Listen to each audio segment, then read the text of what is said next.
अस्सलाम वालेकुम नाज़रीन, आपका मेज़बान उसामा बिन अतीक आपकी खिदमत में हाजिर है और आप देख रहे हैं डेली पाकिस्तान। नाज़रीन, आज मैं मौजूद हूँ पाकिस्तान नेवल शूटिंग रेंज पे। मेरे अकब में एक शख्सियत आपको खड़ी दिख रही है, गुलाम मुस्तफ़ा बशीर। इस शख्स का ताल्लुक पाकिस्तान नेवी से है। ओलंपिक्स में पाकिस्तान की रिप्रेजेंटेशन की जाए तो रैपिड फायर कैटेगरी में शूटिंग के अंदर गुलाम मुस्तफ़ा ने पार्टिसिपेट किया। पाकिस्तान में शूटिंग कैटेगरी में आप नंबर 1 है, मतलब पाकिस्तान का बेहतरीन शूटर है जो जाता है टोक्यो ओलंपिक्स में। एक्चुअली रैपिड फायर कैटेगरी है क्या, अगर पब्लिक के लिए हम बताना चाहें? 25 मीटर डिस्टेंस से हम फायर करते हैं।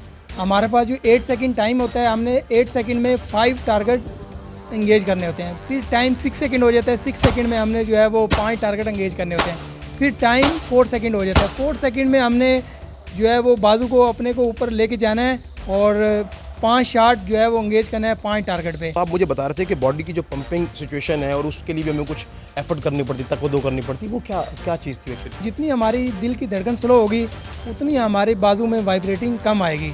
तो मैं जो है दिन में रनिंग करता हूँ, स्किपिंग जंप ज़्यादा करता हूँ ताकि जो है मेरी पंपिंग स्लो हो, ताकि मैं जब मैच में जाऊँ तो मेरी अगर पंपिंग तेज़ होती भी है तो वो एक लिमिट तक हो, उसमें मेरे जो है वो बाजू में मूवमेंट नहीं है।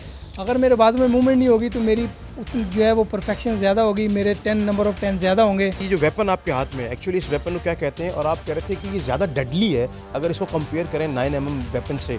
इसमें क्या खास बात है? इसकी एक्यूरेसी कितनी होती है, इसकी रेंज कितनी होती है? ये स्पेशल जो है ये स्पोर्ट्स के वेपन है, ये हमने बाहर से परचेज़ किए हैं, ये मेड इन इटली है।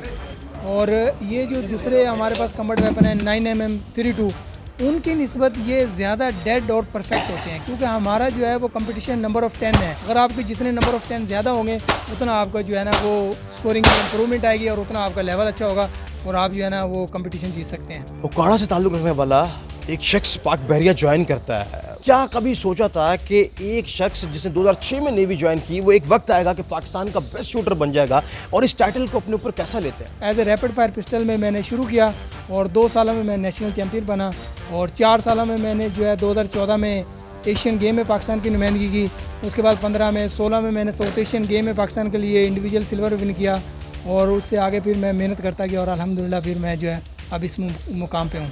ये बताएं कि अगर आप अपने रैंकिंग की बात कर रहे हैं तो वर्ल्ड वाइड अगर किस रैंकिंग पे आप इस वक्त स्टैंड करते हैं, और एशियन की बात की, साउथ एशियन गेम्स की जाए तो वहाँ क्या रैंकिंग है? मैं अभी जो है अल्हम्दुलिल्लाह वर्ल्ड रैंकिंग में नंबर 12 हूँ और ये पाकिस्तान के लिए एजाज़ की बात है कि इससे पहले किसी ने ये अचीवमेंट नहीं की।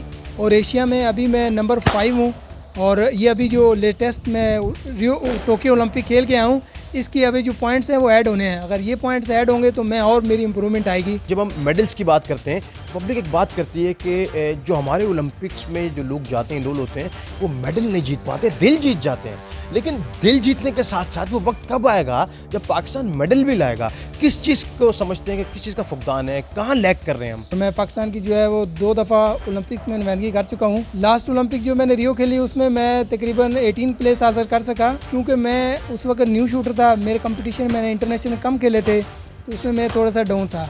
अब क्योंकि मैंने 3 साल और ज़्यादा कंपटीशन खेले और मुझे ज़्यादा मौका मिला कंपटीशन खेलने का और मैंने मेहनत ज़्यादा की, तो अब जस्ट 3 स्कोर से मैं फाइनल में क्वालिफाई करने से रह गया और मुतमिन भी था कि मैं पाकिस्तान के मेडल विन करके लाऊंगा, लेकिन हार्ड लक नहीं कर पाया। क्या समझते हैं हम कि जो इन्वेस्टमेंट हो रही है गेम के ऊपर, जो टाइम दिया जा रहा है, जो हर गेम को रिकग्नाइज किया जा रहा है, उस चीज़ का फुकदान है पाकिस्तान में? क्या उस लेवल से चीज़ें नहीं रिकग्नाइज हो रही? असल में बात यह है कि हमारे यहाँ जो है वो नंबर ऑफ़ कंपटीशन कम है, नंबर ऑफ़ एथलीट कम है। आपके मुल्क में जितने ज़्यादा एथलीट होंगे उनका जितना कंपटीशन होगा, उससे जो निकल के आएगा वो 1 दफ़ा 2 दफ़ा 3 दफ़ा ऐसा होगा कि वो पाकिस्तान के लिए मेडल विन कर पिलाएगा। देखा जाए तो इंडोर गेमों पे बहुत ज़्यादा जो है वो तवज्जो की ज़रूरत है। अगर आप इंडोर गेमों पे तवज्जो देंगे तो आपको जो है वो ओलंपिक्स में जो है ना वो ज़्यादा चांस है कि आप जो है मेडल विन कर सकेंगे। आने वाले वक्त में अगर मजीद फैसिलिटेट किया जाए, इन गेम्स पे तवज्जो दी जाए और इन लोगों को भी रिकग्नाइज किया जाए, तो आने वाले वक्त में पाकिस्तान को ये मेडल दिला सकते हैं। इसी उम्मीद के साथ कि शहर कायद बिलखुसूस मुल्क पाकिस्तान तरक्की की राह पे गामजन हो जाए, मुझे अपने मेज़बान उसामा बिन अतीक को इजाज़त दीजिएगा। जिंदगी ने वफा की तो आपसे कभी मुलाकात करूंगा, तब तक के लिए देखते रहिए डेली पाकिस्तान। खुदा हाफिज़।